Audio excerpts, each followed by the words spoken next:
Hello and a very warm welcome to today's very special web seminar all about the BrandZ Top 100 Most Valuable Global Brands for 2018. My name's David Roth from WPP and it's my pleasure to host today's web broadcast. It's packed with insights and observations. Let's see what we're going to cover.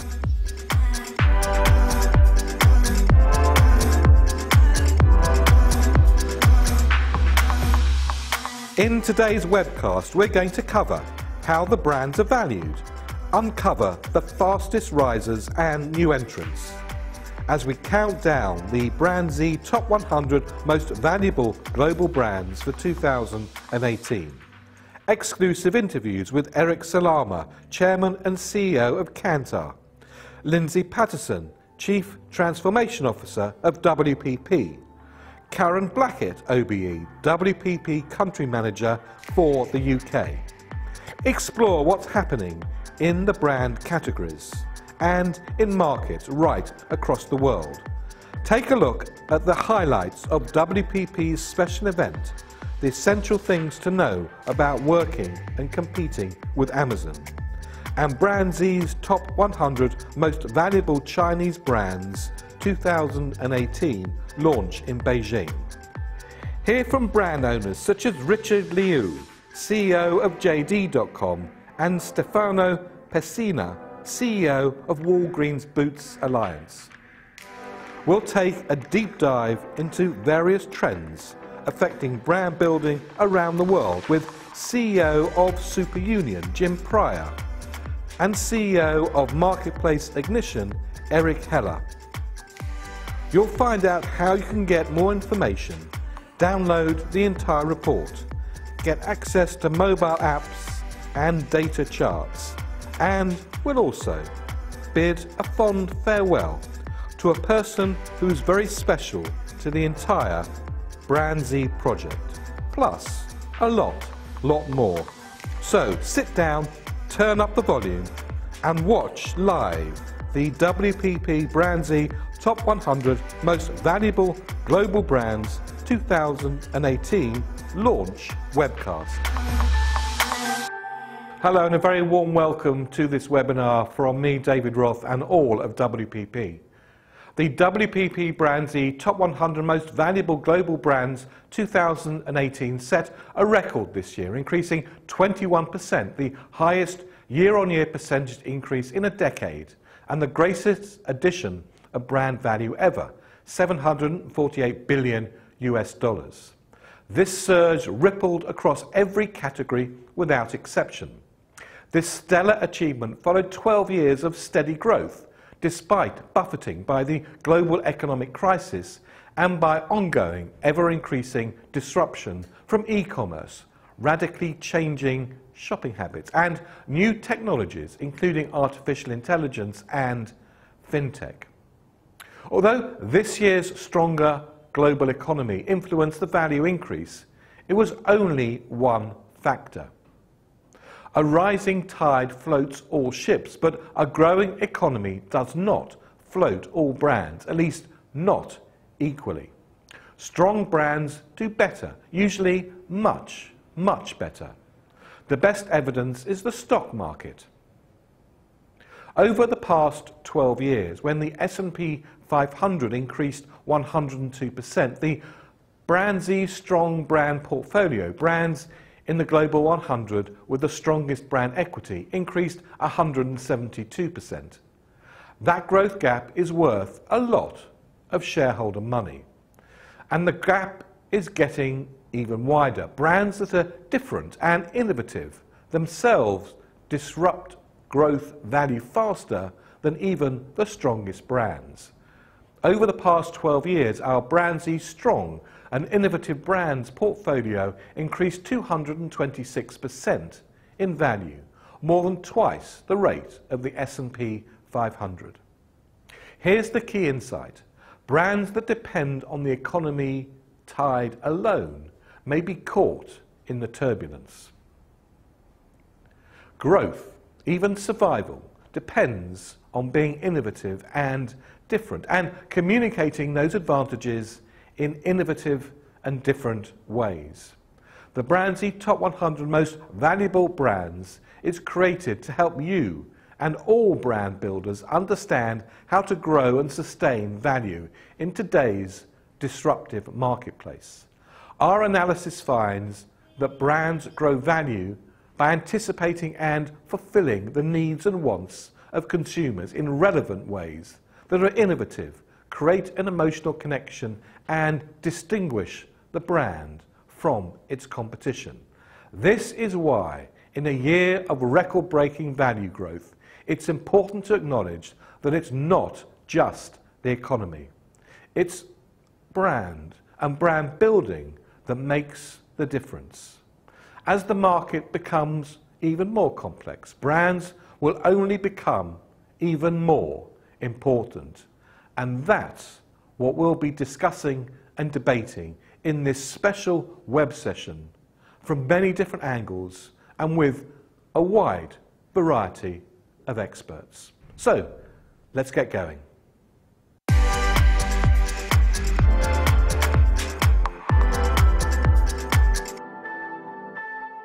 Well, I'm now here with Elspeth Chung, who is the Global BrandZ Director for the Valuations. Elspeth, thanks very much indeed for joining us. There's probably a large number of people who are watching this broadcast for the first time, might not have watched over the course of the last few years, might not have been employees or colleagues of WPP companies. So let's start at the very beginning and let's just talk a little bit about the BrandZ data set and then how you get from the BrandZ data set to a brand valuation. Yeah, sure, David. So we are here today to celebrate the 13th launch of our global top 100 ranking today. But actually, BrandZ is way more than just brand value rankings. We are also the largest brand building platform in the world. So since 20 years ago, we have been interviewing more than 3 million consumers about the perception of 120,000 brands in more than 50 markets around the world. And BrandZ is not just big data, but also deep data. So we've been gathering a lot of insight, brand building insight, on the back of our 5.1 billion data point. Right, so this really is sort of big data on steroids. We look at that number of data points that we now have in the BrandZ data set that's available for all WPP colleagues right around the world for them to use. And we'll be talking a bit later about how you can get access to that various different data sets. But how do you go from an understanding of a brand through the BrandZ data set to actually a brand valuation? Yeah, so let's quickly talk about how we actually put a value on the brand. So number one, definitely financial value. So how much of the value of a brand that is directly related to the brand that we want to measure. So we want to find out in dollar terms what's the worth of a brand. But on top of that, more importantly, is brand contribution. So it's powered by our BrandZ brand building platform for the last 20 years of data. And basically, we measure the proportion of the financial value that is directly driven by a brand's ability to, number one, drive volume, and number two, to charge premium. And the two together will form what we call brand value. And this is how we rank brands in our BrandZ rankings. Now, one of the key aspects, I suppose, of the value of a brand is how the market sees it. And I suppose the ultimate of that is how the stock market sees it. Right. It's very interesting to have a look at how our top 100 most valuable global brands and the subsets of those perform against the stock market indices. Right, you're right, David. So since 13 years ago, when we first launched our global rankings, we have been tracking the share price performance of our strong brands, BrandZ strong brands. And what we find out is BrandZ strong brands outperformed S&P 500 by 70%. So if we take a more global view, we will see that actually our BrandZ portfolio outperformed the MSCI Global by more than 3 times. So it shows that again and again, brand building is not a cost. It is an investment that's going to give us a very long-term shareholders return. So investing in a brand, putting definitely money into growing, developing, maintaining, creating even brands, you see significantly higher shareholder growth when that brand is a top, most valuable brand. Yep. Now, Elizabeth, before I let you go, you've been doing quite a lot of work looking at, I suppose, what one could categorise as consumer brands versus business-to-business brands, although I think that terminology is something that we need to find new words for. Right. When you look at, I suppose, more business-centric brand versus consumer-centric brands, Right. what do we see the main differences are in terms of how consumers and business people see them? Yep, so definitely, David. So BrandZ, why BrandZ is the best in the market? Because we have all these consumer opinions on the back of it.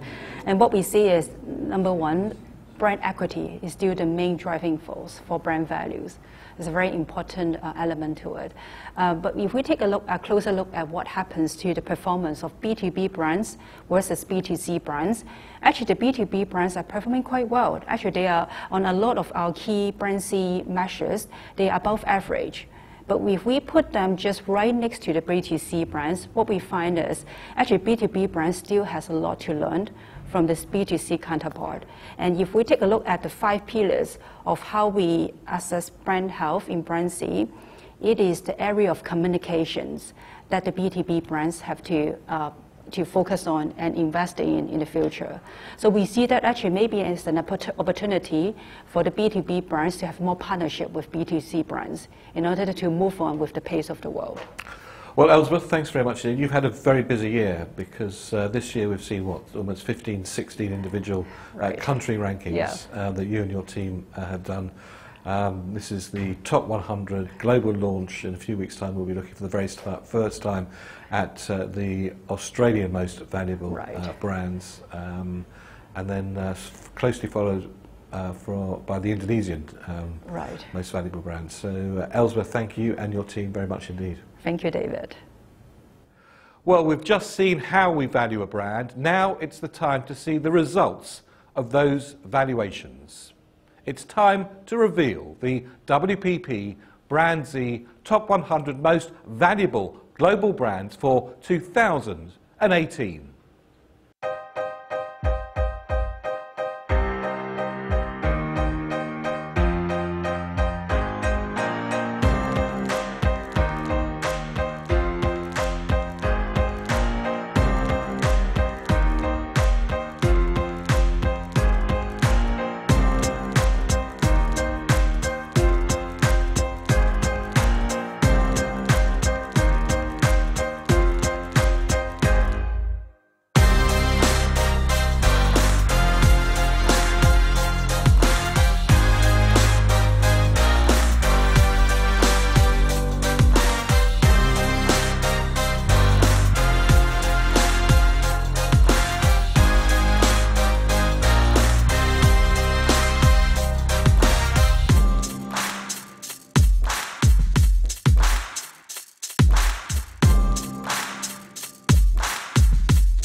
Well, earlier on, a few weeks ago, I managed to catch up with the Chairman and Chief Executive of Kantar, Eric Salama.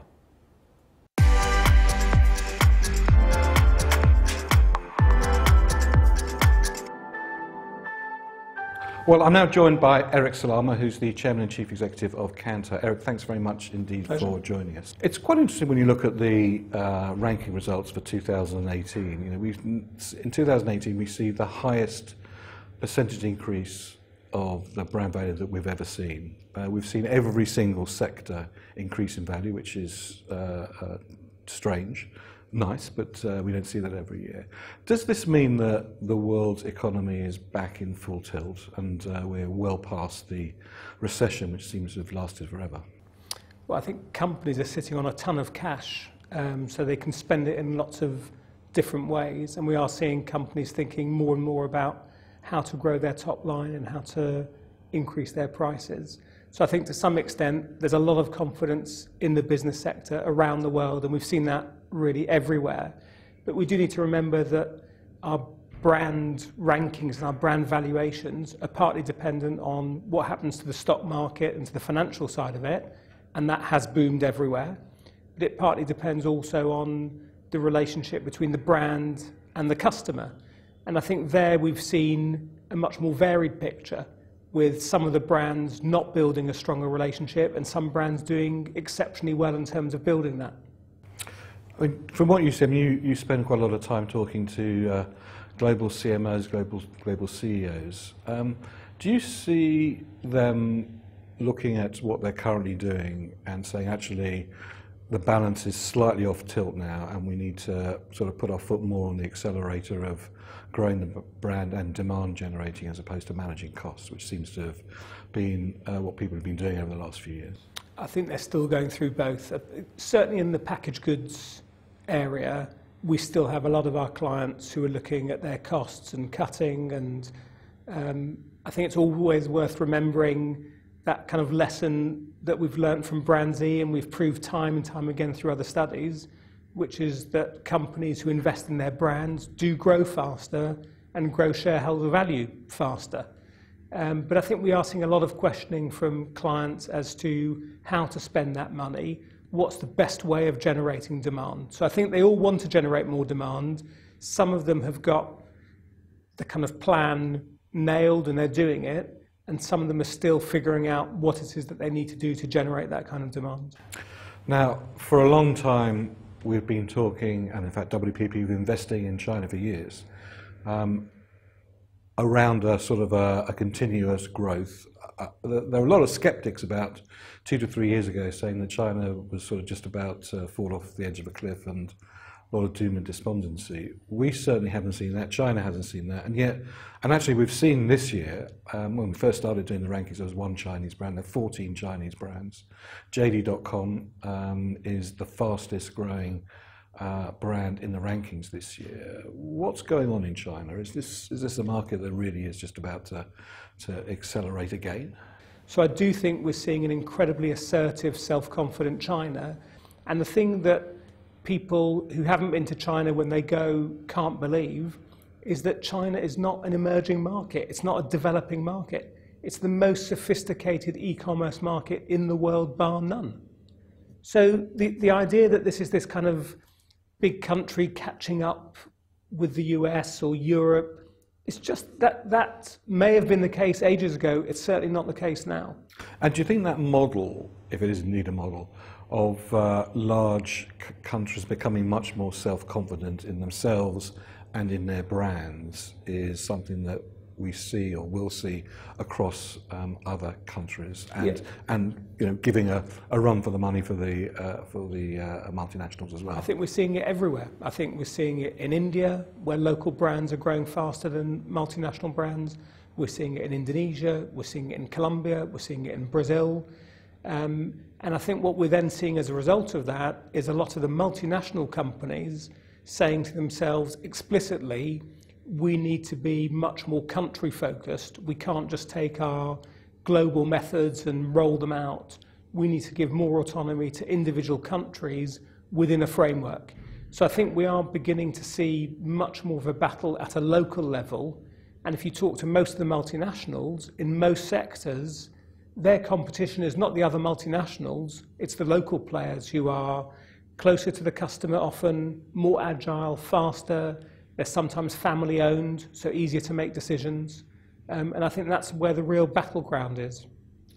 When we spoke last year around the launch of the 2017 rankings, your Kantar First strategy was in its infancy.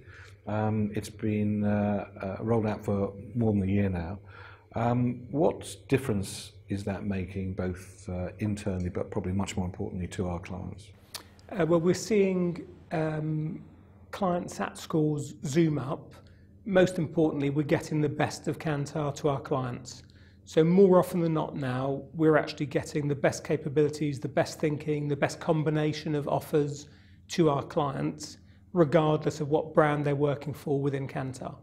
So I think clients have really responded well to that. It's a very difficult environment that we're working in, but we're growing share, we're growing customer satisfaction, and we have our clients quite openly saying, you're delivering to us in a way that you didn't 18 months ago, which is fantastic. I think the other thing which is beginning to happen is that for our people, they're getting more opportunities to really learn. There's a lot more sharing that's going on internally. People aren't keeping good stuff to themselves and worrying about sharing it in every aspect of our business, in marketing, in finance, in HR, in how you grow a business, in business development, in how you do events. I mean, really in every part of what we do, there's a real spirit of sharing the best and people learning from that. So we've still got a long way to go. I don't want to suggest that we're all done and dusted, but we're in a completely different place internally and externally than we were a couple of years ago. Now, I think many people think there's an elephant in the room which we haven't talked about, which is some of the press comments about what may or may not happen to Kantar in a slightly different WPP world. Yeah. What's your perspective? Well, Mark and Andrew have said that WPP is doing a strategic review, and that I have every confidence that they'll do a review which is in the best interest of WPP and all of its stakeholders. I'm very confident in the future of Kantar. I think we have a great business, we do great work, we have great impact on clients. So whatever happens, but I think the people in Kantar will be fine, and Kantar will be fine as a business. I hope that it's within WPP going forward. So it's been a pretty strange year, Eric, hasn't it? It has. And as an Arsenal supporter, Arsene Wenger leaving Arsenal has been a big shock to all of us. Well, that's after 22 years. Martin leaves WPP after, what, 35, 36 years. Do you think we'll get a triple and the Queen might abdicate in 2018? Oh, please no. Well, Eric Salama, always a pleasure. Thank you very much, Lee, for joining us. Thank you very much.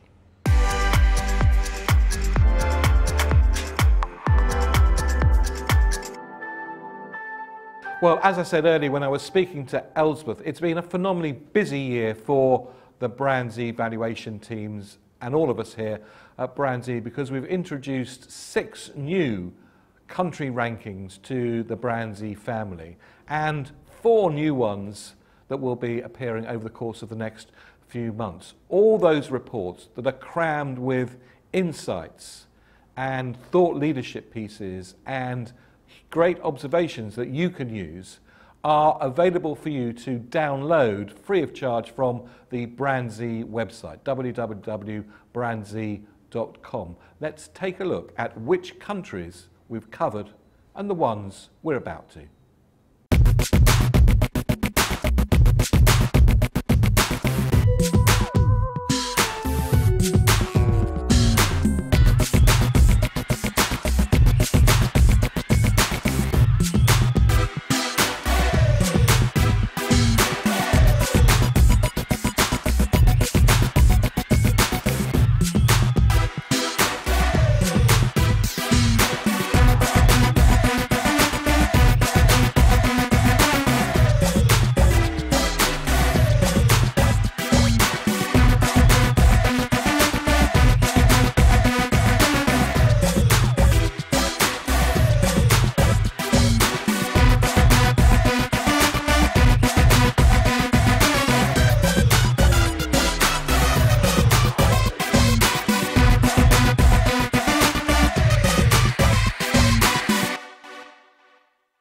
Well, as we said a little bit earlier, Elsbeth and her team have certainly had their work cut out for them in creating all the brand valuations for all of those rankings. Well, I'm now joined by Doreen Wang, who's the Global Head of BrandZ for Millwall Brown. Doreen, thanks very much indeed.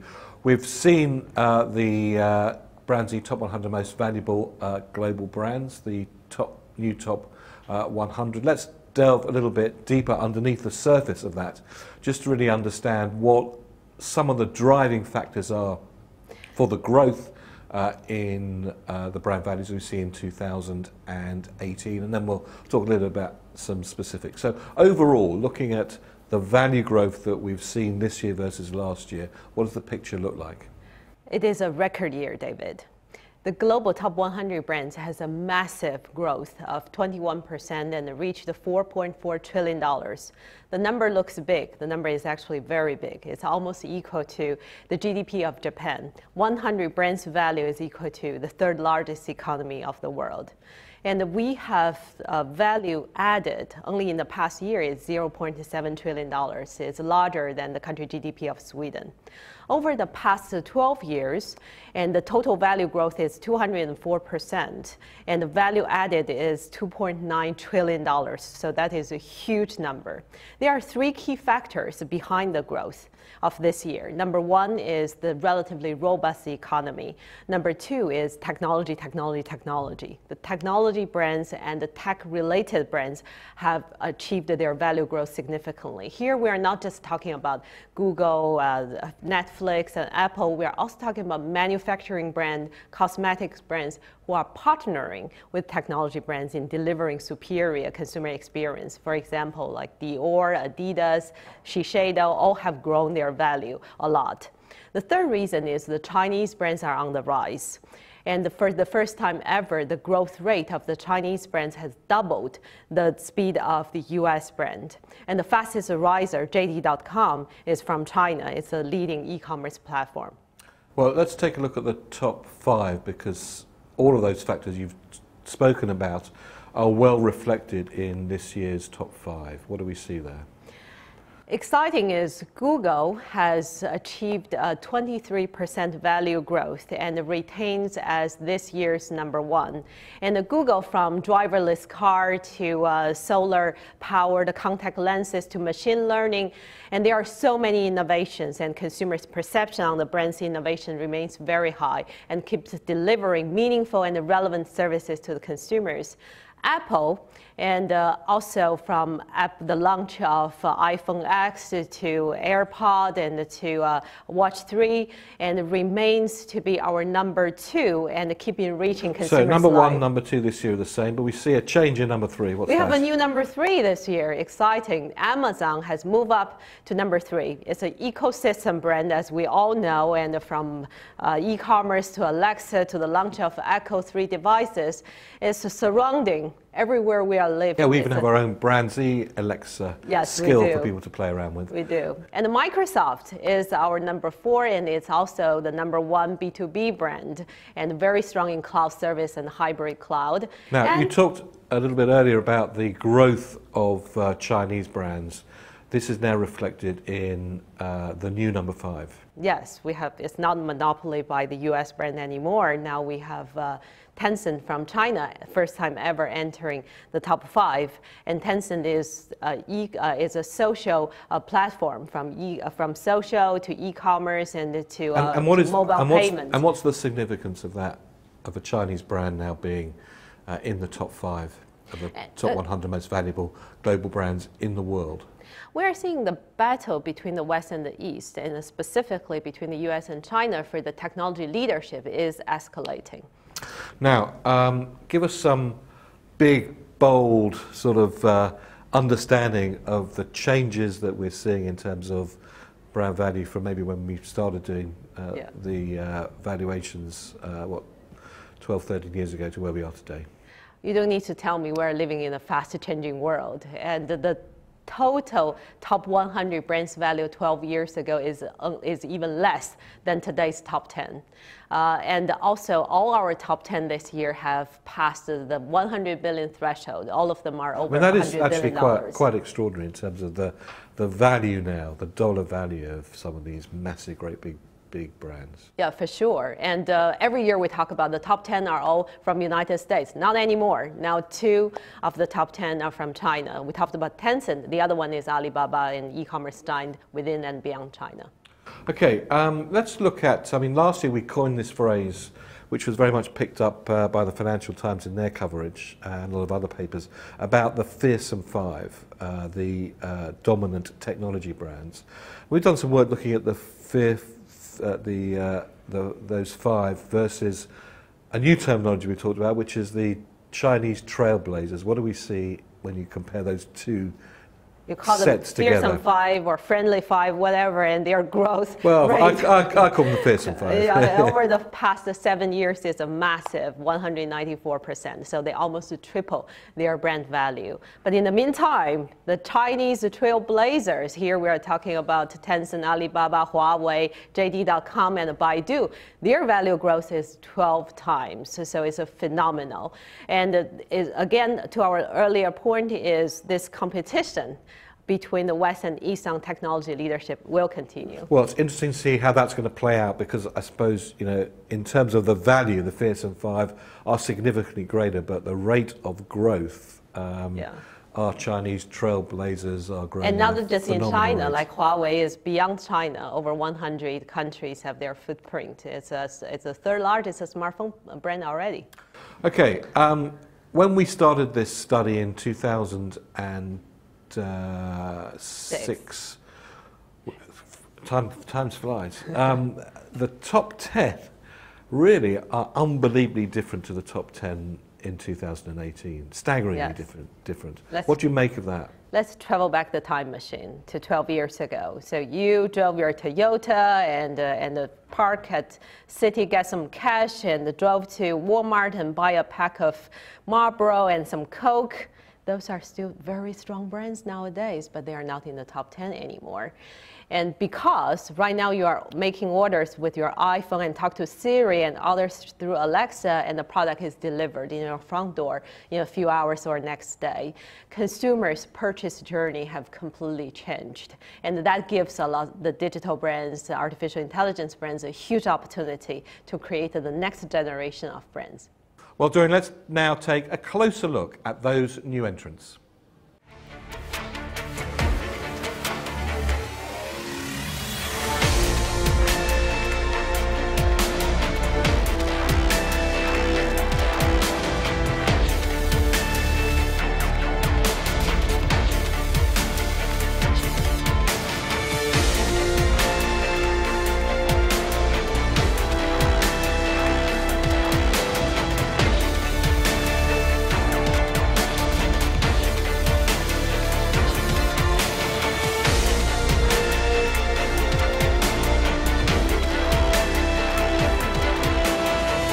Now, this year we see some very, very interesting newcomers in the BrandZ Top 100 Most Valuable Global Brands. Give us an overview. They are from many categories from every corner of the world.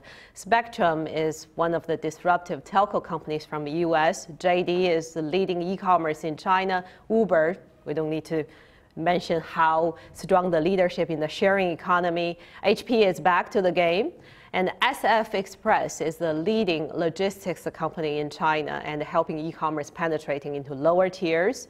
Instagram, 500 active users, a lot of teen users, and 25 million business accounts. So luxury and fashion brands did a great job on Instagram.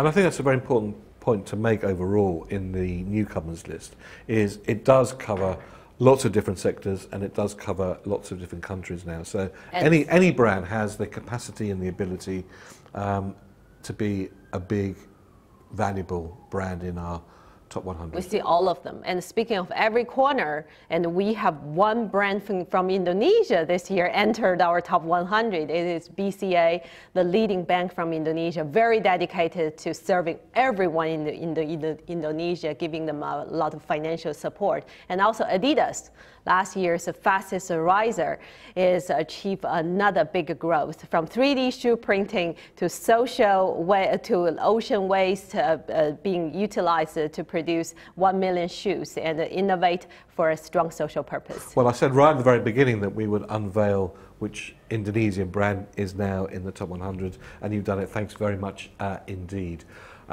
Very interesting when you look at those lists of newcomers in terms of their brand diagnostics versus some of the brands that have been there for some time. Is it more difficult to enter our global top 100? The answer is yes, because these new brands, they have a stronger brand power and stronger endorsement and loved by the consumers. Also, they are able to have a higher brand premium and a stronger potential for the future growth. On the other side, those brands dropped out of the top 100 and their growth momentum is slowing down. So we live in this fastly disrupting world. If you cannot keep up with that speed, you are lagging behind. Well, Doreen Wang, the global head of BrandZ for Millward Brown, thanks very much indeed for joining us. Thank you very much, David.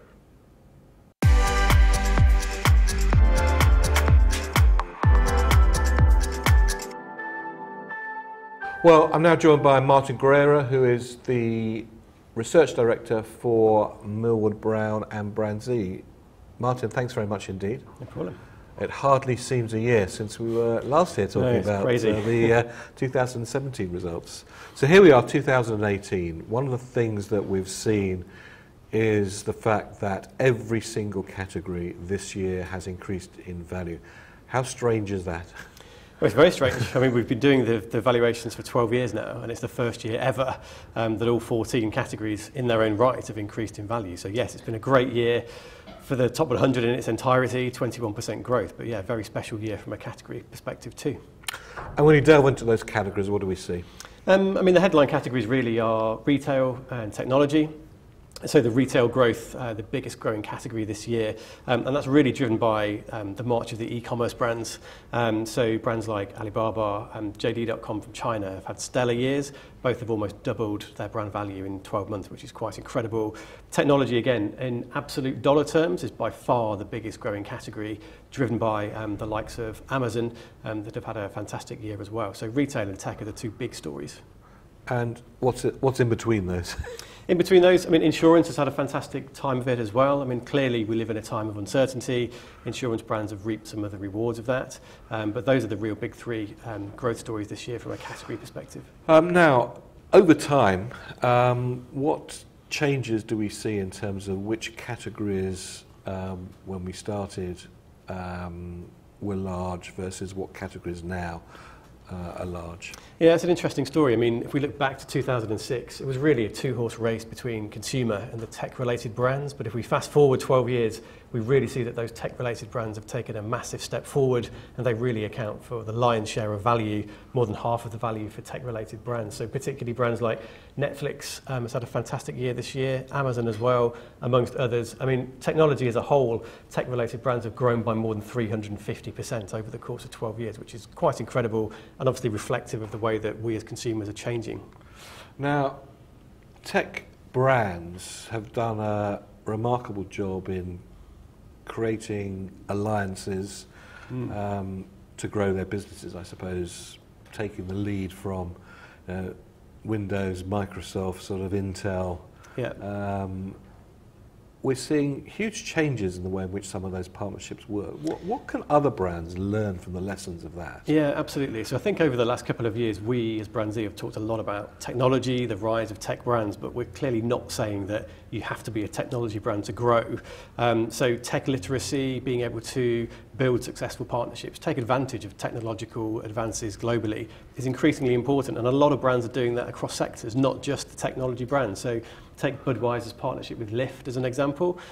Clearly, as a way to reduce drink driving, that partnership basically gives free rides to people who are basically out drinking with their friends as a safe way to get home. So a great example of a non-tech brand in Budweiser taking account of a partnership with a tech company like Lyft ultimately. But there are others too. So obviously in the news in the last couple of weeks, we've had the partnership between Nestle and Starbucks, clearly as a way of improving brand experience with Nespresso in mind particularly. So we know brand experience drives brand value. So really we feel that partnerships, the increasing prevalence that we're seeing is clearly a play by some of the big brands and some of the small brands to improve brand experience and ultimately drive value. Well, let's look at some of the specific brands that we see. PayPal's an interesting example. Yeah, so PayPal continues the partnership theme. So they've had a great year as well in value terms, but they've had very fruitful partnerships with both Visa, MasterCard and other payment providers too. And all of that has resulted in increasing meaningful difference, driving of brand value. And obviously as we see digitization of cash becoming more of a trend, mobile payments have increased 50% this year. So PayPal have positioned themselves extremely well to ride that wave. And those partnerships have helped them do that, and we've seen a fantastic rise for them this year. Okay, well let's take a look at some of the categories and some of the big trends we see. Let's start with fast foods. A particular favourite of mine. Yeah, mine too. So trust as well as partnership is another big theme we've seen this year. So we know and we've learnt over the years with BrandZ that those brands that are more trusted are the ones that are best positioned to grow in value.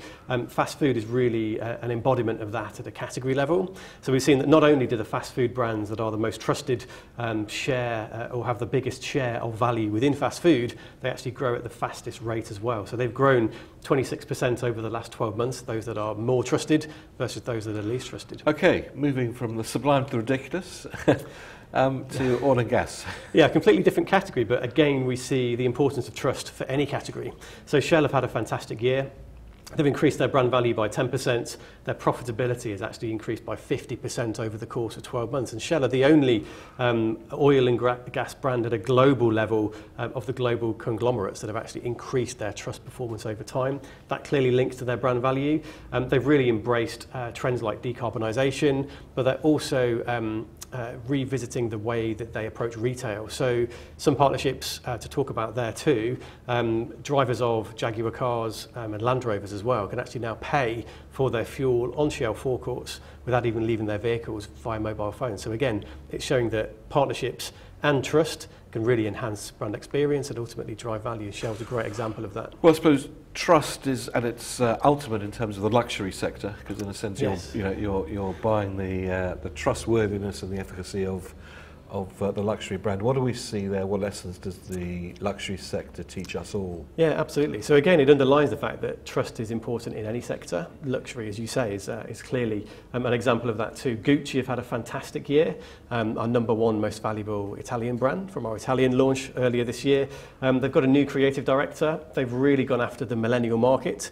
And in fact, 50% of Gucci's global revenues, they say, are now generated by the millennial consumer.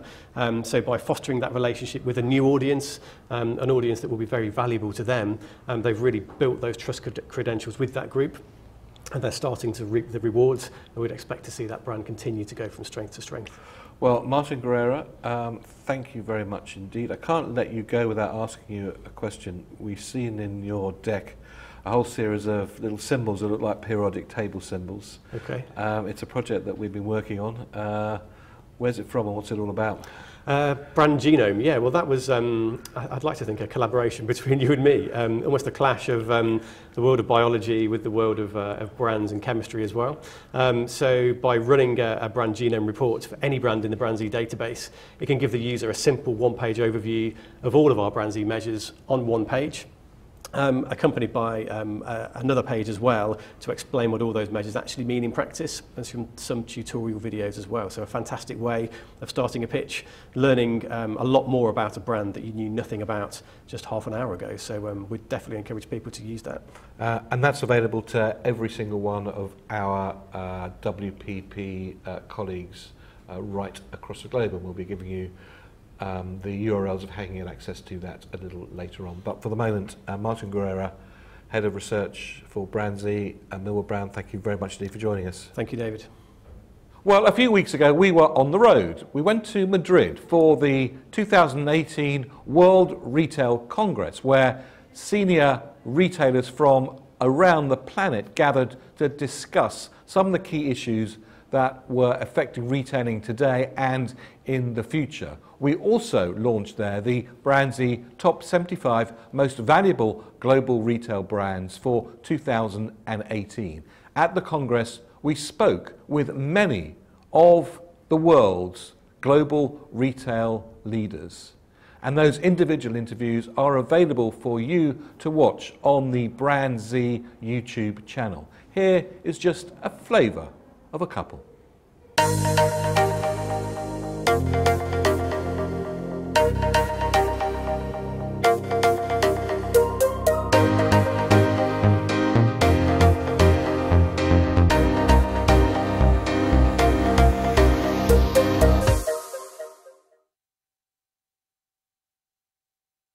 Your model is a very different model to other e-commerce players, especially in China.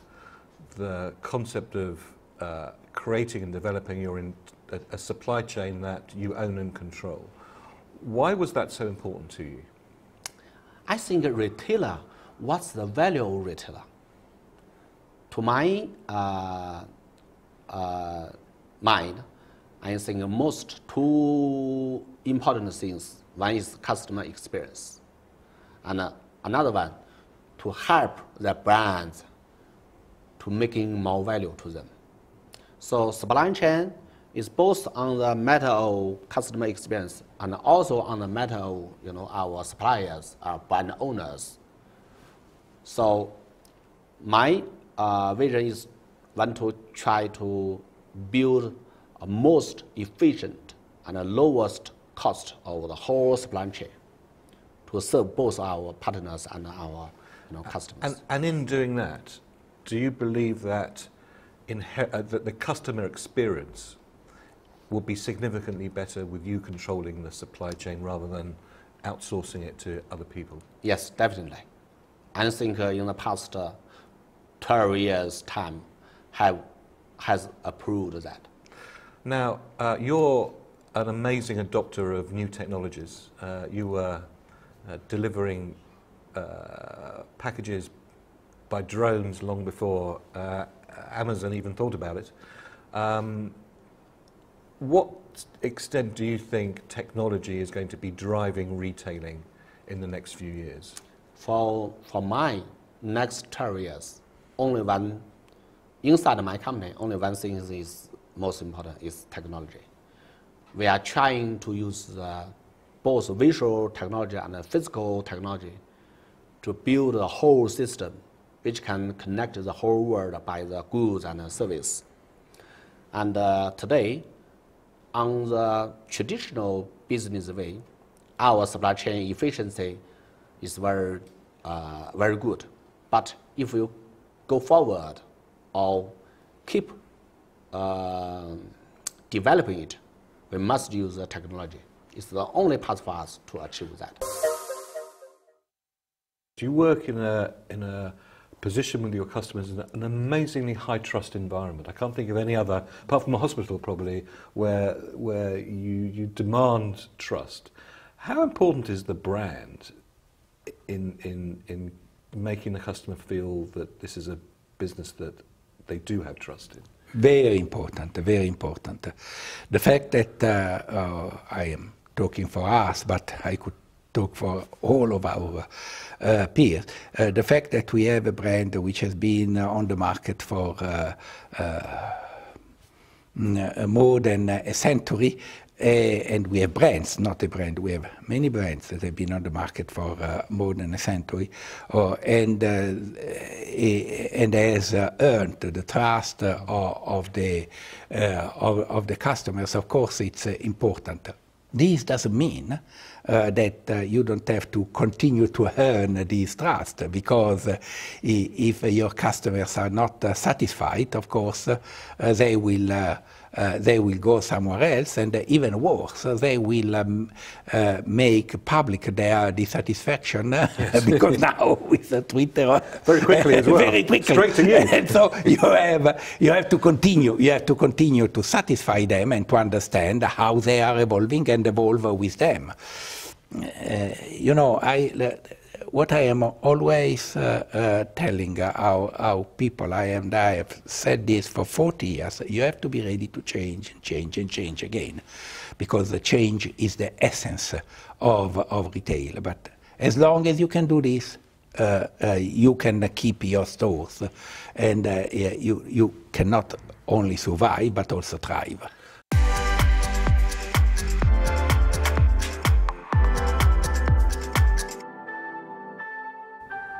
Well, not only is today the launch of the top 100 global brands, it also is the launch of a new BrandZ product available to everybody across the WPP group.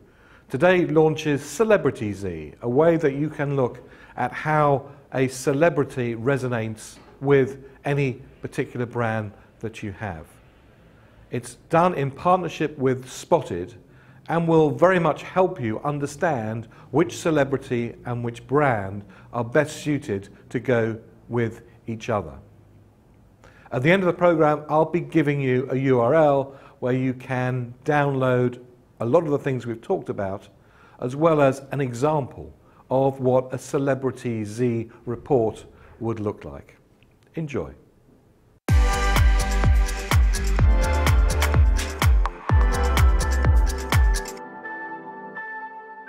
Well, I'm now joined by Peter Walsh, who's the director of Canton Millwall Brown and the wise sage of BrandZ. Peter, thanks very much indeed for joining us. We're going to talk a little bit about the risers, the top 20 risers that we've seen in this year's rankings. As a generality, how would you classify that group of brands? I would first of all classify that group of brands as stunningly successful. That's not a bad category to be in.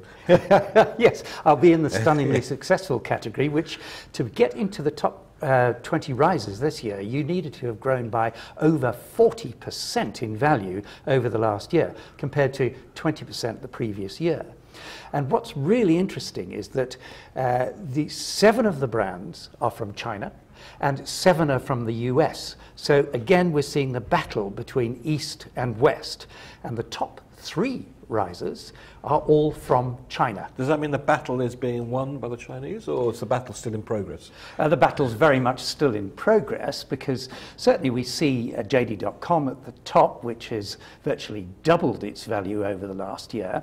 And it's interesting because it's been doing partnership with Tencent, which is the #1 Chinese brand. Yes. And indeed, Tencent own a reasonable proportion of JD.com. Yes, they do indeed, and it's that partnership thing for mutual success which is very, very abundant. Alibaba is the 2nd top riser, and that brand, just to get the scale of that, on the last Singles Day, it sold over 25 billion worth of goods. So if you put that, and that's just in one day, Peter. That's in one day, and that is the equivalent to the value of a top 50 brand, a Mercedes or a BMW. And at number 3, just only marginally behind that, we see the 3rd Chinese brand, which is Mutai, which is a really fantastic premium Chinese wine spirit brand, which is benefiting very much from the rising middle and upper middle class as they go into lots of home entertainment. I've had many Mutai hangovers in the morning. Doesn't feel as good as it did the previous night, I can assure you. And of course the price you paid for it also would be a premium as well, which is why they're making so much money. What about towards the back end? I know you said that list is, to be on that list is sensational. At the back end of that list, what are we seeing? You know? Yes, indeed. I mean, well, as I say, there's a whole mix. Shiseido is a very interesting brand from Japan, which again is driven by a great sense of purpose. So that brand is also grown up at the 40% level. Amazon, of course, which is only marginally behind Tencent in terms of adding the most value this year. Tencent added over 70 billion, Amazon a mere 68 billion. That is quite extraordinary given its performance last year. So it's not as if they're annualizing a small increase. The big are growing bigger, and Amazon's interesting because obviously it's launched its first Amazon Go cashierless shop. or outlet, so you just go in there and buy and nobody hassles you, just take your goods, it automatically bills you. More bookshops going into physical space as well. And also Amazon Studios produced a film, The Marvelous Mrs. Maisel, which won a Golden Globe. And how can you forget Whole Foods as well? So with that, Peter, don't go away. We'll be back with you very shortly. Thanks very much.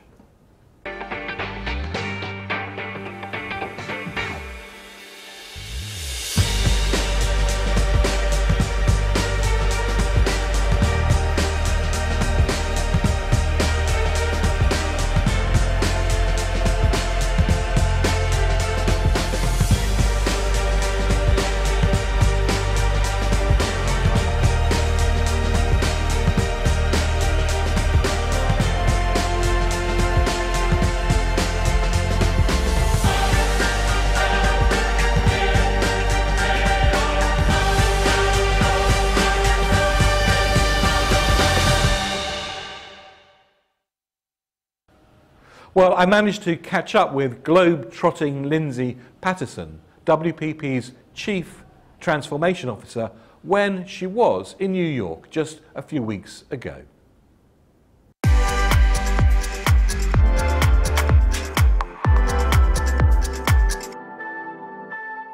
Well, I'm very pleased to be joined by Lindsay Patterson, who is WPP's Chief Transformation Officer.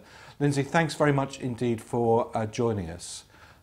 It is impossible to read any newspaper or trade magazine, the marketing trade or any trade for that matter, without transformation being at least in 5 or 6 different articles. From your perspective as WPP's Chief Transformation Officer, what is transformation in today's business world?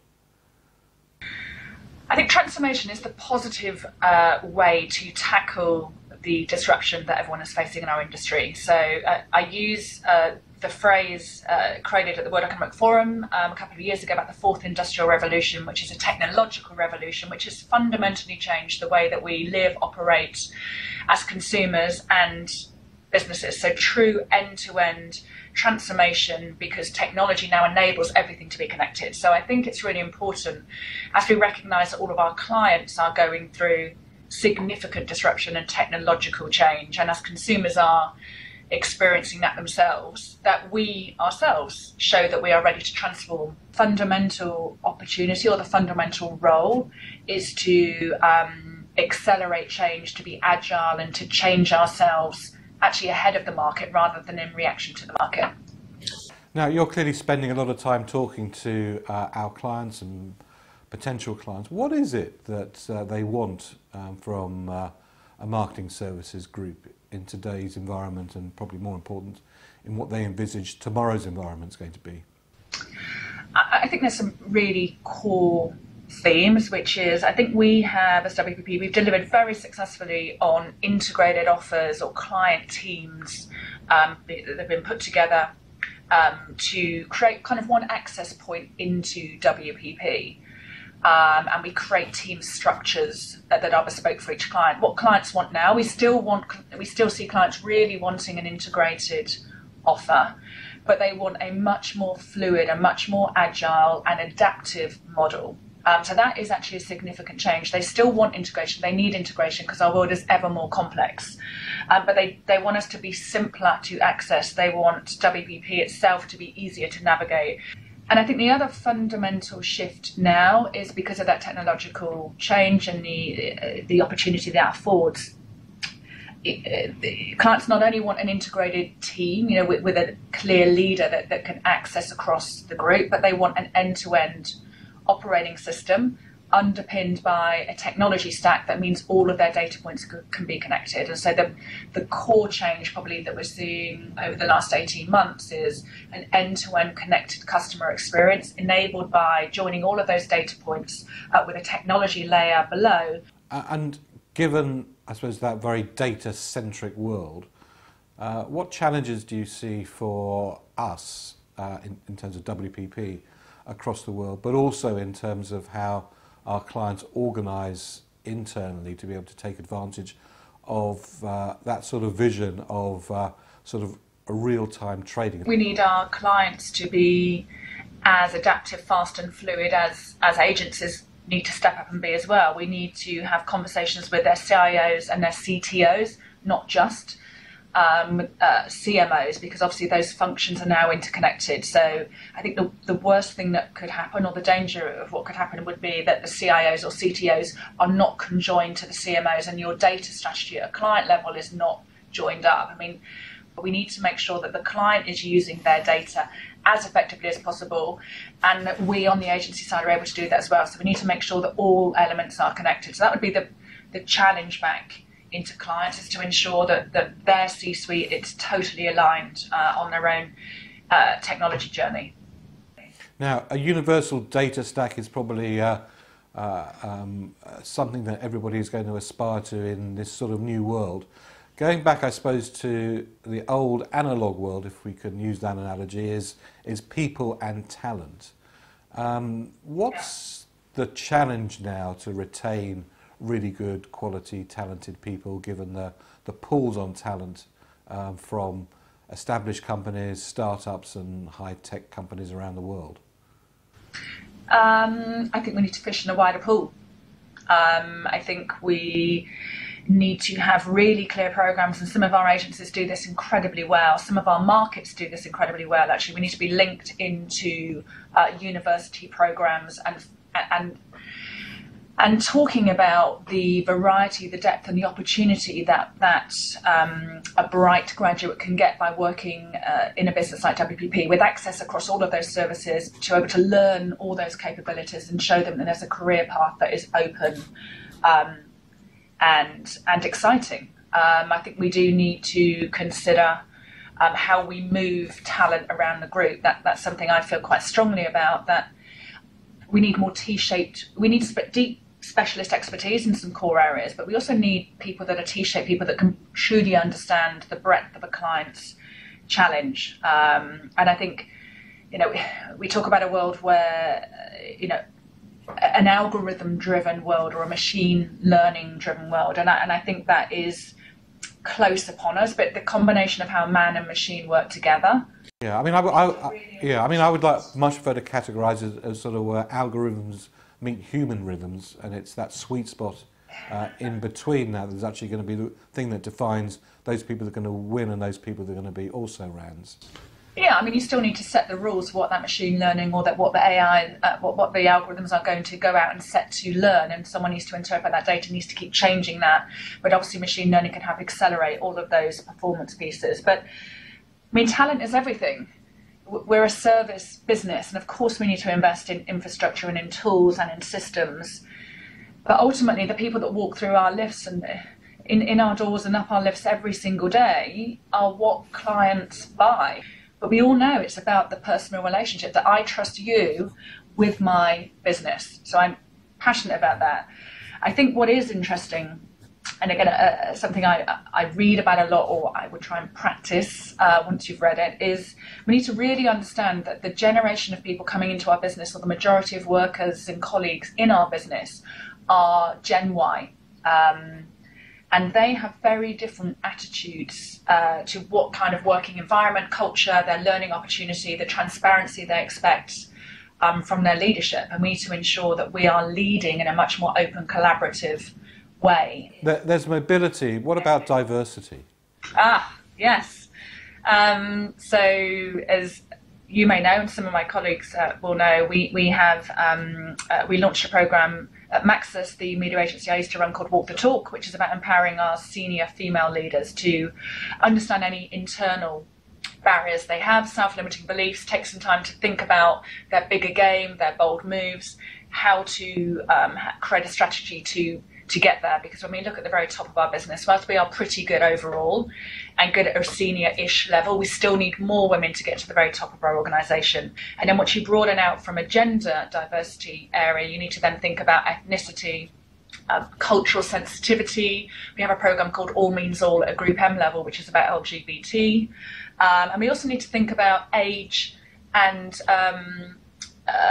economic diversity as well. to ensure that we are bringing people in from different backgrounds, because we all know it makes better business sense to have more diversity of thought throughout the organisation, and certainly at the very top of the organisation. So finally, Lindsay, in your talks with clients, with our WPP companies, how do you see the future? Are you optimistic or pessimistic? I'm not even half glass full. I'm glass and a half Excellent. full. If you're a Brit, that's a Cadbury's line. I think you have to be completely optimistic about the opportunities afforded to us in the fourth industrial revolution. And what energizes me is when I've been in New York for 2 weeks with some of my colleagues. We have so many fantastically talented, optimistic, clever, smart people with different backgrounds that all want to work together, collaborate, and just do great work for our clients that delivers growth. That's what gets people out of bed in the morning. And I find it I'm hugely optimistic about the future. Well, Lindsay Patterson, Chief Transformation Officer for WPP, thank you very much indeed for joining us. Thank you.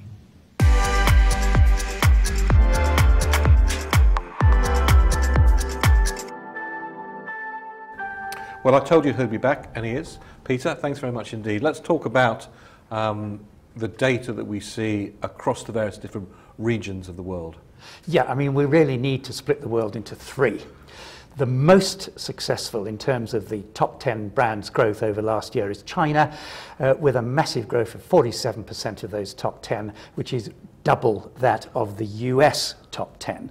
And then when you look at the rest of the world, which is Europe and so on, you see much more modest growth. Let's take a look at Asia in particular. We've got a lot of people on this webinar from the Asia region. What is the story here? Those chart looks impressive. Well, indeed. And when you look at it, you see that the growth of the Asian brands, the top 10 brands, has outgrown the whole of the top 100, 259 versus 204%. So phenomenal growth. But actually, if you dig underneath that, 8 out of those top 10 brands are from China. And it is the China brands that are driving that growth. The Asia brands, excluding China, have got much more modest growth than that.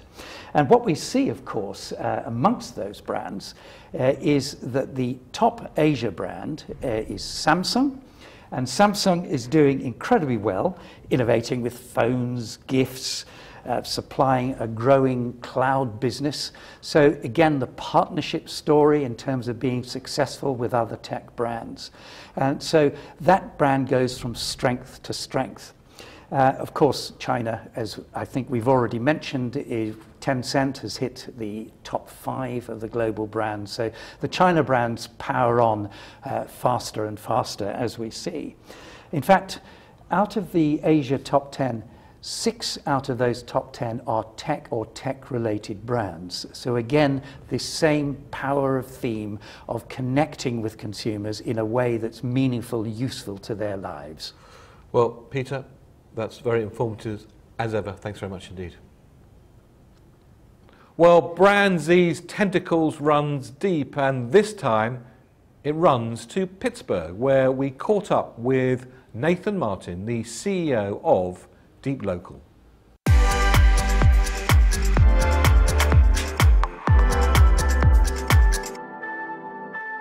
Well, I'm now here with Nathan Martin, who is the Chief Executive of Deep Local. Nathan, thanks very much indeed for joining us. Thanks so much for having me. It's a pleasure. One of the key observations that come out of the BrandZ data is how important innovation is. In fact, one of the key ways of driving your brand value is by being seen as highly innovative. Brands that are seen as highly innovative grow their brand value around the 9 times the rate of those brands that aren't. In today's environment, Nathan, what is it that actually defines innovation, and how should brands be innovative? I want to start by saying innovation is not necessarily technology. You think about what innovation is, it's about kind of the questioning of conventional wisdom and being able to do something different tomorrow than you did yesterday. It's that change and that rapid change. And why that I think is really interesting right now is for most brands, Why that matters is because that constant change is what's appealing to younger audiences. Feel as though a brand is listening, is adaptive, is relevant, is aware, and honestly is authentically communicate with them.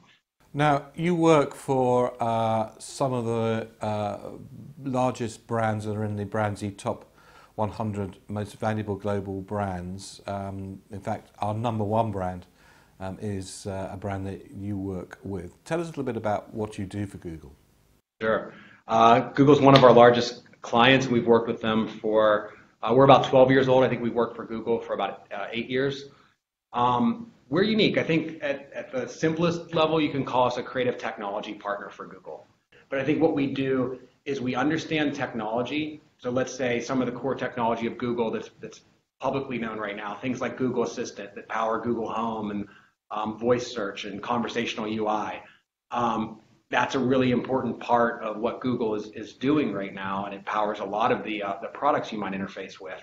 So we deeply understand not just what it is to a consumer, but also how it technically functions, what makes it different. Google just announced a number of things at their Google I/O developer conference. Yeah, and a lot of it, what you can see, is based in machine learning. Machine learning is something that you can get the one-liner pretty quickly, but diving deep into understanding what you can do with machine learning is pretty complicated. So I think we, having a large engineering force here, we understand machine learning, we understand cloud technology, we understand the Google Assistant, and by understanding those things and combining that with storytelling, now how do we take these deeply complex things in a highly competitive space that are difficult to communicate the value to a consumer, and then combine that with story, and then combine that with experience design. So essentially our whole company is really creative technology, story, and design. People want to start to experiment in this area. What are the 2 things that they need to be doing now? So you can start to provide value through, we're right now probably using machine learning in a lot of the things that we do on our phones, on our devices, and we may not just recognize it as machine learning. So I think getting in does not need to be as complex. So the very first step is demystifying the new technology. I think that's important to do with every piece of new technology. Learn what you're actually talking about. And that includes everyone, not just engineers. So I think, any creative strategists, researchers, we need to ask questions about the technology that exists, like machine learning, and that can be provided to us by experts. Now, Nathan, you're not in any way, shape or form a classic agency. Tell us a little bit about, first of all, your structure, and then what that structure has enabled you to deliver for your clients. What we do is our company is made up of about half engineers and half people that come from maybe design, strategy, or what you maybe see at a typical agency. The engineers come from really deep engineering backgrounds. So we have aerospace engineers, roboticists, mechanical designers, electrical engineers. So everything from designing our own circuit boards, building our own robots and machines, all with our own kind of fabrication facility, which is a really like a prototyping lab, basically. Everything from woodworking to machine shop to paint finishing and mold making we do in-house. So in the typical world, you might consider us agency and production company in one. What that's enabled us to do is we've also evolved our creative team from people that don't typically come from agency backgrounds. So when we work on a brief similar to an agency with a client, a challenge, we respond with a team that combines story, which might come from strategy backgrounds, which is basically what's the point, what's the story we're trying to tell, the simple message, the connection to the brand. Combine that with experience design, which is on what's that going to look like in the real world, in the physical way, how are people going to engage with this, and then combine that with creative technology, which is how do we understand to use technology in an authentic, honest, and really exemplary way. A lot of our clients are technology clients. So we do this right now with clients that I think have a lot of love from their customers. So Google, Spotify, Lyft, Netflix, Airbnb. I'll give you some quick examples. The challenge was after 10 years or so of being around and initially being the disruptor with our red mailers, now what we put into the world seems the same to our customers. They don't understand the difference. And what we did was we started, and we're not a research firm either, but we started by doing really quick social listening. What are people talking about? And we came back with this insight, and for us, insights are not derived by ethnographers, they're derived by our creative team. And our insight very quickly was that what you did, Netflix, by launching shows all at once into the world was you changed human behavior. You created this binge-watching culture. We saw people putting their phones in Ziploc bags and watching in the shower, or calling in sick to work, or getting upset that they would fall asleep and their show wouldn't pause. Those all became really ripe insights that we could use to create a campaign that we called the Make It campaign. Okay, so another example would be Zagat. Zagat is a brand that's owned by Google, was owned by Google, Restaurant Review Guide. The brief to us was, similar. We want to be relevant to millennials. So the challenge was that this has been around for a long time before things like Yelp existed. So how do you kind of create a restaurant review guide that millennials get excited about?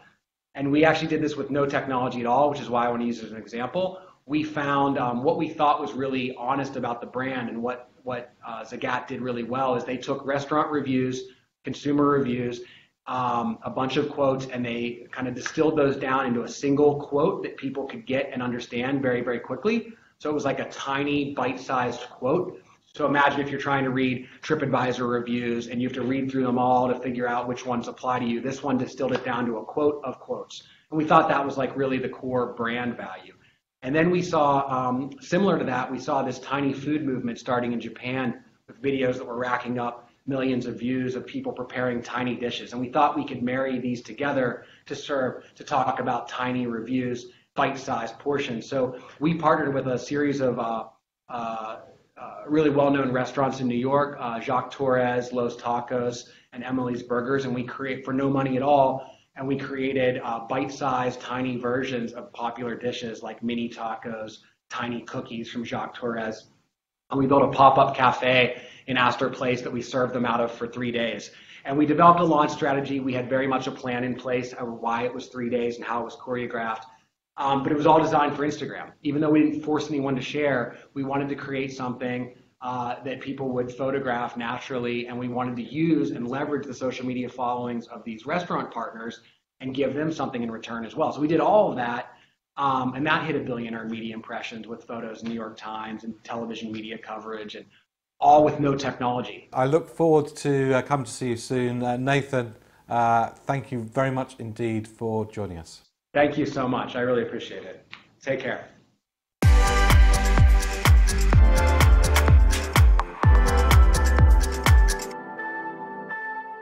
Well, it was only a few months ago in Beijing where we launched the WPP BrandZ Top 100 Most Valuable Chinese Brands for 2018 in a packed room full of about 1,000 brand builders and opinion formers. We discussed some of the key issues related to China and brand building. Here's a flavour of that event, together with hearing from Anita Huang, who is the operating partner and CMO of Sinovation Ventures, one of China's leading artificial intelligence companies. And of course, artificial intelligence is going to become an extremely important part of all of our lives.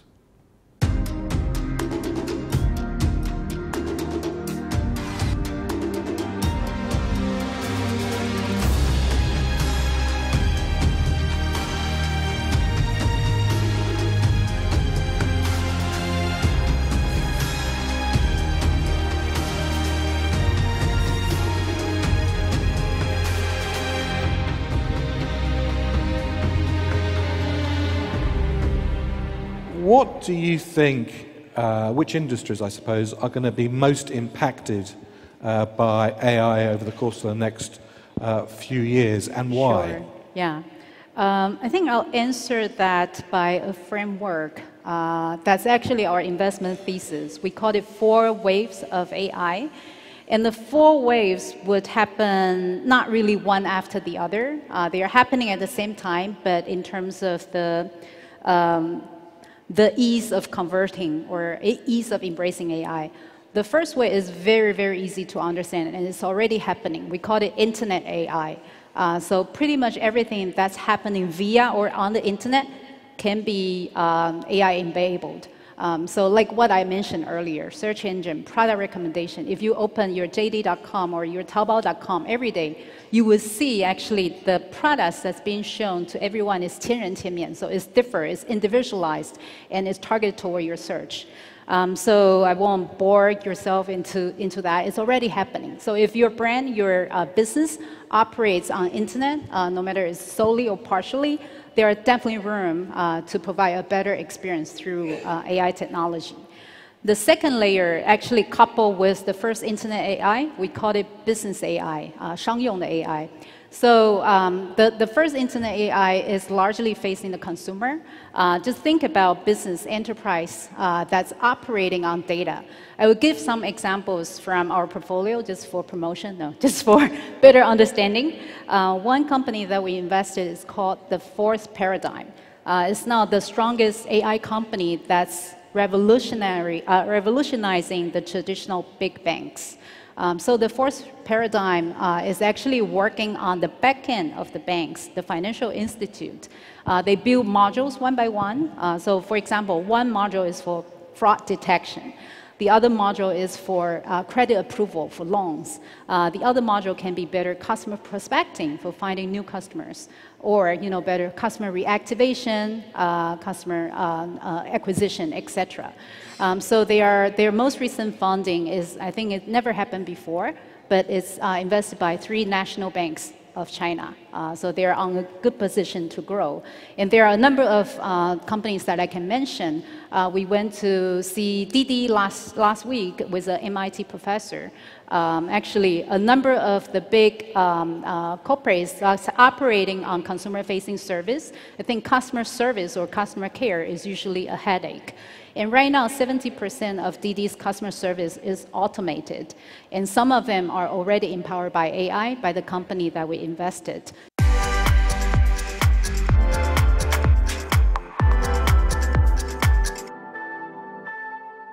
Well, it's always a pleasure and a delight to hear from our next guest, Eric Heller, who is the Chief Executive of Marketplace Ignition.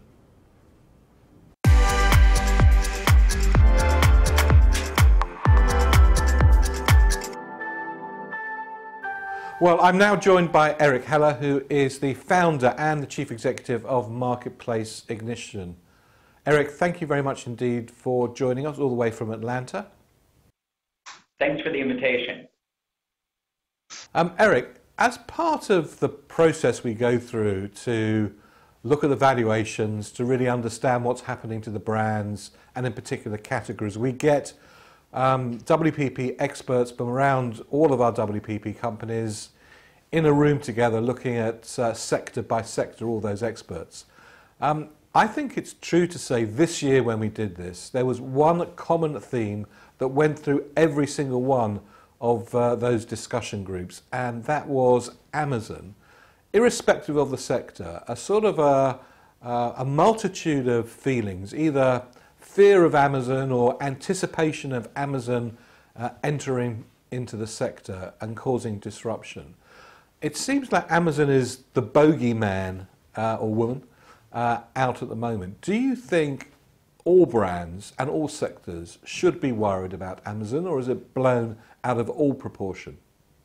You know, Amazon is certainly a disruptor in the majority of the world, the way Alibaba and their related companies are in China and Asia Pacific.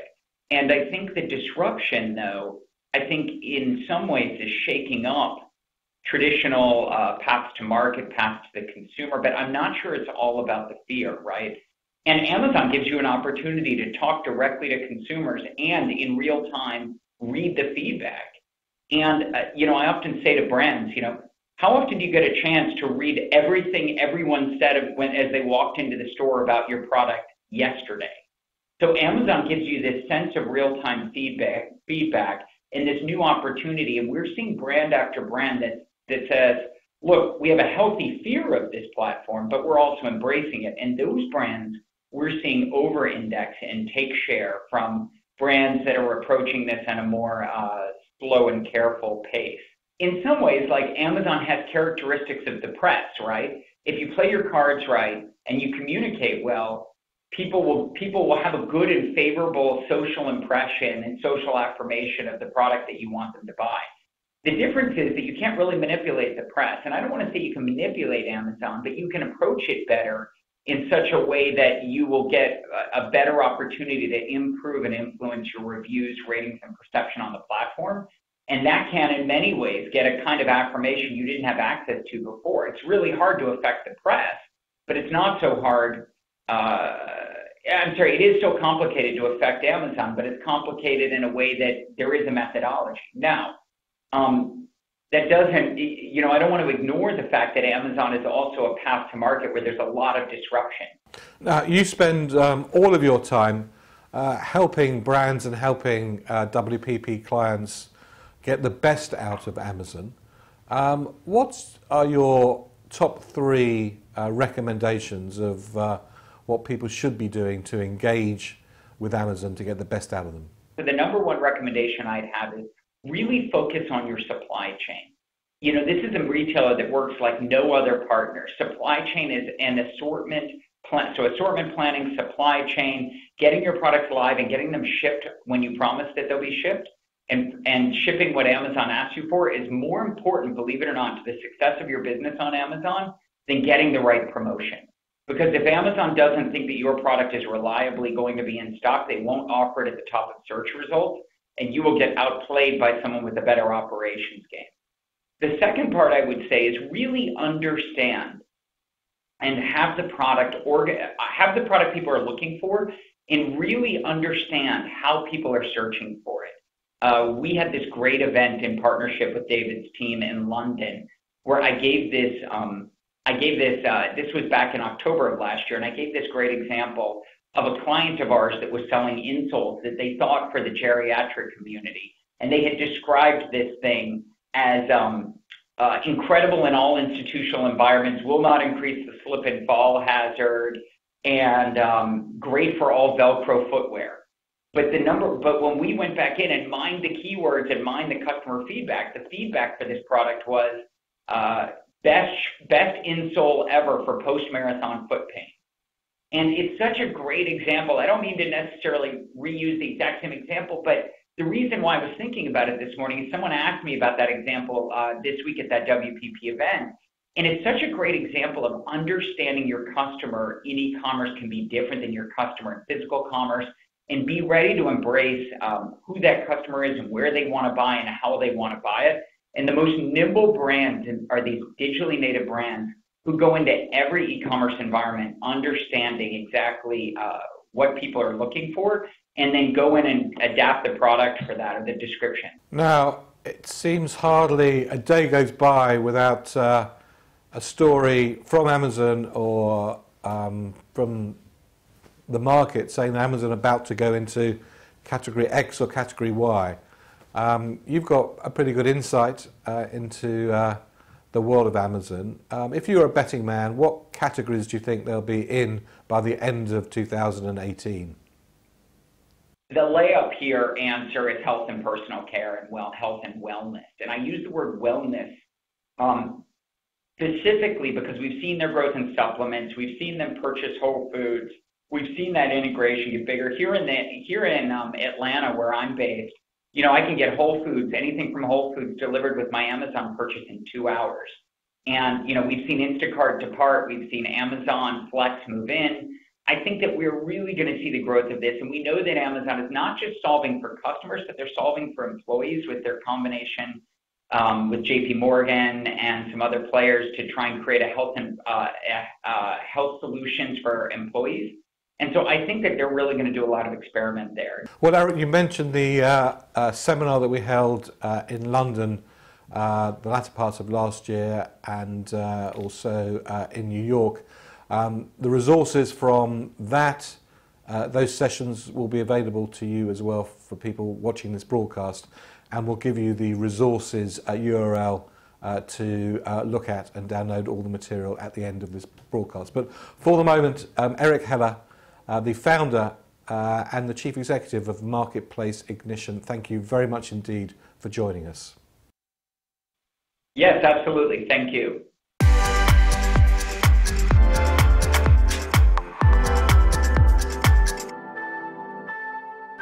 In the latter part of last year, we held an event all about Amazon for our clients and colleagues in London and in New York.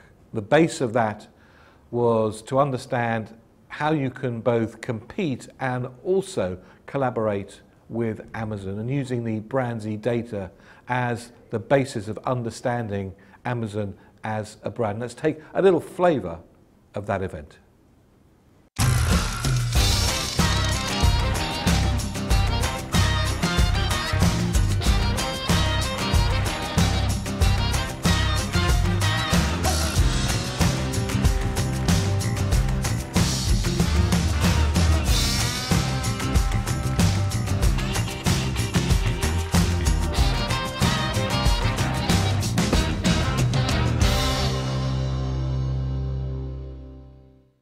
Amazon Web Services, that's their cloud business. Why are they in the cloud? Well, they're a technology company. They have a lot of data. They need to store a lot of data. So let's put it all up in the cloud. They are the leader in that business. And I tell any CEO that I meet, whose stock I cover, if you ever want to double the multiple in your stock, just talk about the cloud, because the market loves the cloud. A lot of geographic expansion globally. So we're starting to see the company become much more aggressive globally because the US market for them is a little bit more penetrated. So it's just amazing, and just in terms of, just total users, Amazon.com, when you think about the website, you don't necessarily think about it in the context of users, but it's almost as big as Google and Facebook. Amazon actually ranked third, which, given the size of Amazon last year, is a massively impressive achievement. So they've added more than 40% of their brand value over the course of the last 12 months alone. So this is a brand that is not only big and growing, its momentum is growing over time. So an incredibly impressive achievement again. So think about this. Amazon cares most about the customer experience. They start with the customer and work backwards. In fact, they do things that many of us think are irrational, things that are margin negative, because it helps the customer experience, and they're basically making a down payment for the future. This is genius because it allows you to scale very effectively. So it allows you to really reach a very large number of people outside of the Amazon environment, but leveraging that Amazon data very effectively. When Amazon ran a 2-year pilot selling Alexa in the States, at the end of that 2 years, looked to sell it everywhere else. And you can only take from that 2-year pilot was deemed to be successful. But what that means is that the behavior has become normalized. The most important thing is just do something. Right? I talk to a lot of brands, a lot of companies which talk a big game, but when it comes down to it, they don't put their money where their mouth is. And you cannot be a fast follower anymore. It's the point where technology is moving so quickly, you have to just do something. Be happy to fail, and just at least you've learned something, you can move on and do something else. And also they're ruthless. And they're ruthless because they focus on one simple thing, and that's everyone in this room and their customers and the shopper. How we shop, where we shop, what we buy, and why we buy it. And because of that customer centricity, they are relentlessly winning a greater share of our wallet. They have a culture that celebrates waste. Every retailer I work with, has a culture of obfuscating waste, wishing it away, averaging it, pretending it wasn't there. Amazon celebrates it because they recognize that understanding waste is the only way to prioritize and make things better. You were never really that competitive, so we actually decided to cede some of that to Best Buy. Went up market with our mobile phone cases, so price points north of $15 instead of like the $3 stuff you get on Amazon. And just accept that you're not going to win every single battle, and choose the ones that you are going to win.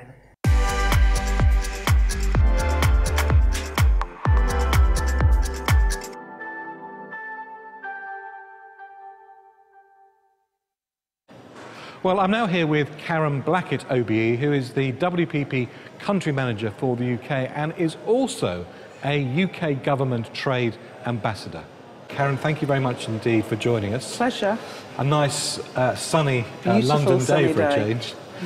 Karen, you've recently been appointed as the Country Manager for WPP here in the UK, one of WPP's most important markets. What's the role of the country manager? And I suppose most importantly, how will this benefit our clients? Look, I think the role very simply is to try and help our clients' businesses grow, to try and help connect them across the different parts of WPP.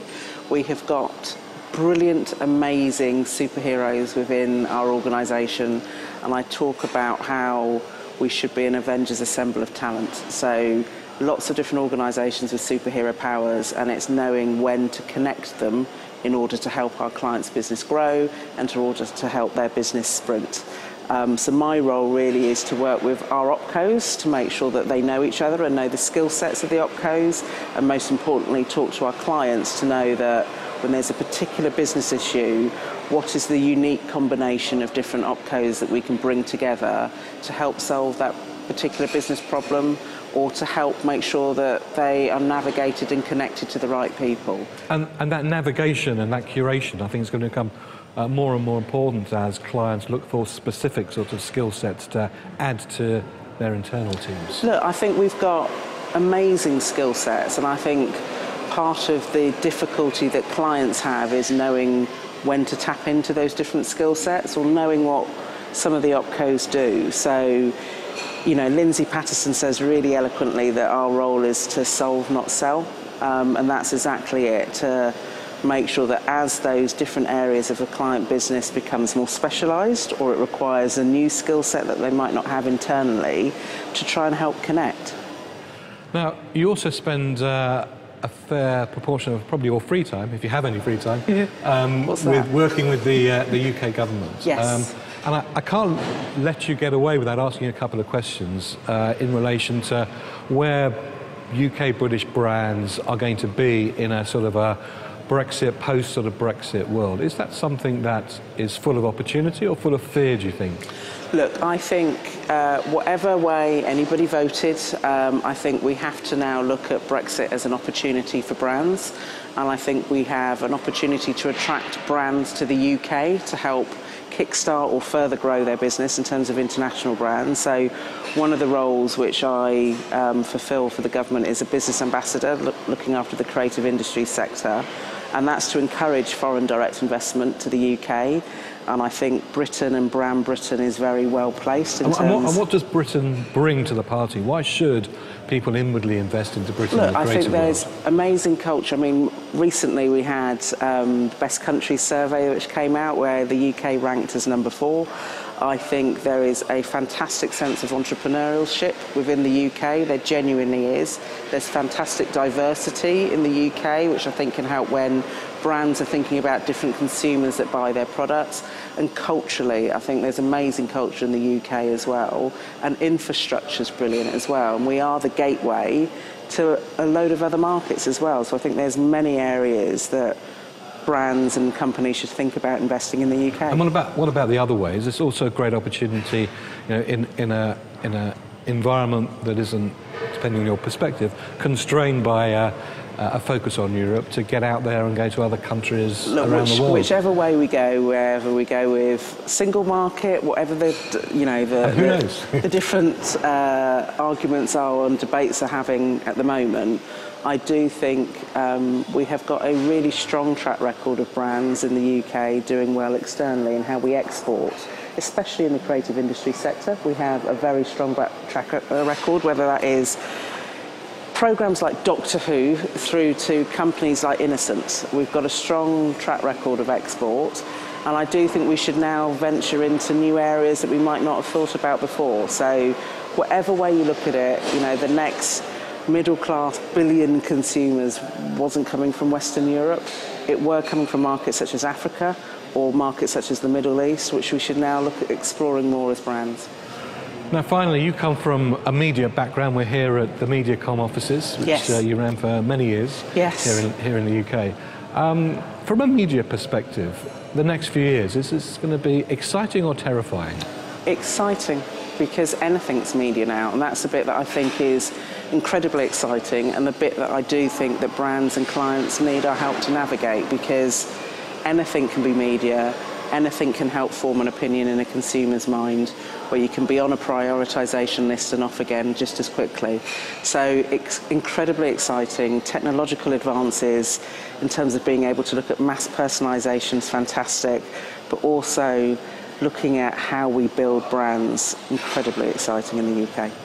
Well, an exciting few years ahead in terms of Brexit and clearly the media world. Karen Blackett, Country Manager of WPP. Thank you very much, Steve, for joining us. My absolute pleasure.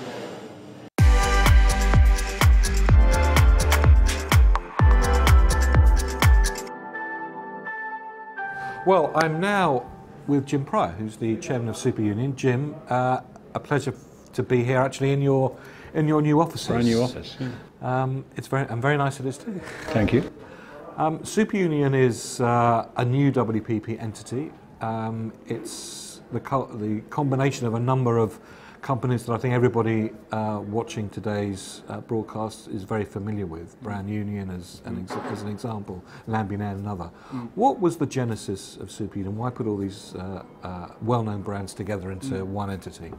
Well, well-known brands individually strong with specialisms in each, but ultimately much more opportunity in combination than apart. So really geared around what we were hearing from our clients about the need to be served more completely with more sets of services, led by really strong people that understand their business and help them plot a path forward. I suppose that's the status quo. What's the future? What's the vision? How do you see all these combination of fantastic skills, great people, great insight, helping clients going forward? Right? Yeah, so I mean, we think there's great opportunity to really develop and offer a brand-led and creatively led offer that solves big business challenges, that advises clients with a neutral perspective on what the nature of a solution might be, but then has the ability to dive down into all sorts of different areas in order to deliver. So really building partnerships with clients where we can serve them more completely, serve them more fully, link up of course across the WPP network with other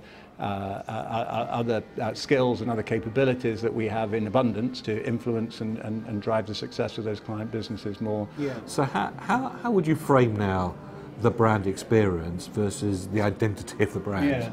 Well, the brand experience is everything that you encounter whenever you encounter it, which might be in small moments and small points in time, or it might be a really big thing happening a lot of the time. But if you do not manage your brand with a complete and holistic view across everything that you do, and the way that connects and integrates with itself, reinforces every other experience that you provide to people, then you are missing a trick. Then you will be found out by consumers and by the market. Given how many touch points there are now, I mean, customer journeys used to be unbelievably linear, and there was a start and an end to them. Now they're all over the place. They're very eclectic, and there isn't a start and beginning. So how do you manage all of that in terms of being able to get your hands on where the customer touches the brand? What's the most important aspect of that, and where do you focus your time, effort, well, I said and resource? Because of course clients and organizations don't necessarily even control all of the brand experiences that people have with them now, right? So the most important thing is the to notion have of a brand manager these days. Well, the notion, yes, which becomes more and more conceptual in some ways, but I think what it does is it reinforces the importance of having an idea, a strategy, something at the heart of your brand that is clear, that is defined, that is unifying, and that goes across everything. So, brands almost move to me there's a very high level philosophy, almost a position that sits at the heart of everything, and then there's a lot of granular detail and activity that sits between. It's the bits in the middle that really get challenged. You've got to have a unifying idea in your brand, and you've got to be prepared to deliver against that and manage against that in a consistent way across the whole landscape of your brand. Now, one of the themes we see in this year's BrandZ Top 100 Most Valuable Global Brands for 2018 is an increase in value of, I suppose, brands that are outside of the developed markets. So I think what we would classify these days as fast-growing markets. Those types of markets, we're talking about maybe Indonesia. This year we got our first brand from Indonesia in the top 100. India, Malaysia, a lot of those, and China of course, a lot of those countries were very slow in actually getting to understand how important that overall concept of what the brand is and how it manifests itself at every single touch point. But I sense that's changing. I think it has changed. I mean, I'd almost argue that they were never slow at getting it. They just didn't start getting it until recently, and then they've got it really fast. A characteristic of all those markets is that they learn fast. really fast. You know, whether that's in the adoption of technology, or whether that's in the adoption of general business process and practice, or whether it is in this case in the notion of brand and all those markets you mentioned, that a real fast pace of change there, a real enthusiasm for the brand. You know, it's interesting, in a country like Indonesia, a lot of businesses are family owned, or at least controlled by, you know, small numbers of people. That gives them permission actually to move really fast. Well, every chairman has a crystal ball to see into the future. Looking in your crystal ball in the branding and area, what do you see are the major developments that's going to be important for all of us going forward in the next few years? I mean, I think there are a couple of things. One is differentiation is absolutely key to organizations now. It is no longer enough to be able to compete on the basis of good quality product and good pricing and you know, generic. You know, one might argue that has been ever so, but I'm not sure. I think we're really entering a time now where differentiation is absolutely key. I think that's going to become more and more so. The question is, what is the real value that you give me as an organization that I could not get from somewhere else? Well, Jim Pryor, you've got an army of brand engineers now around the world to be able to implement that. I think your crystal ball looks very exciting. Thanks very much, Steve, for joining us. Thank you very much, David.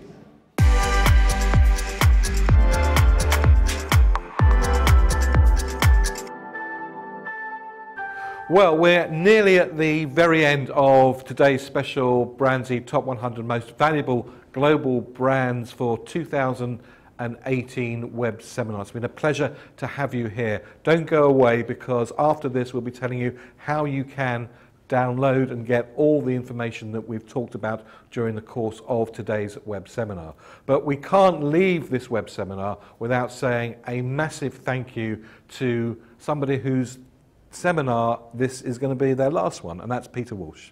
Peter has been with BrandZ ever since it started. In fact, before it started, when it was just a concept and an idea. And I said earlier that he is the wise sage of BrandZ. He really is the foundations and the rock of BrandZ. So Peter, on behalf of all of us, we would like to say thank you very much indeed. Thank you very much for extending the period that you were going to work at Emil Brandam with us for a few more years, so we can get the knowledge and the wisdom extracted all from you. It's been personally an absolute pleasure and delight to work with you for all of these years. You've always been unbelievably generous with your insight and your knowledge, and a real rock, and somebody who I can always go to for great, good, impartial advice and a continuous amount of innovation. All of us wish you an absolute joy and health and success in your forthcoming retirement. Peter Walsh, on behalf of everybody at BrandZ right across the world, thank you very much.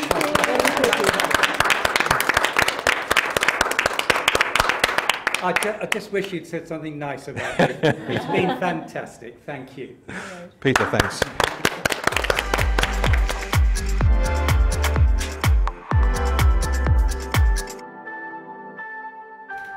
Well, that's it. This is the end of today's WPP web seminar for the BrandZ Top 100 Most Valuable Global Brands for 2018. All it leaves us to do is to find a great opportunity to give this to a well-deserved award winner for Google, being the #1 brand in the 2018 study. This new award, which also has on the back of it an essay by Jeremy Bullmore on what makes a brand a brand. Well, as I said earlier, all the information that we've shared with you today will be available for you to download from the WPP BrandZ website, which the address is somewhere over here. You'll also be receiving today an email that will have the URLs where you can download some of this material and also some additional material. I'd just like to say a very big thanks to everybody who's helped put this production together. Studio Stream, Igor Torkachev from our team here in London, and everybody from the team from Kantar Millward Brown and BrandZ. But for me, David Roth, here in London, thank you very much indeed for watching, and have a great rest of the day.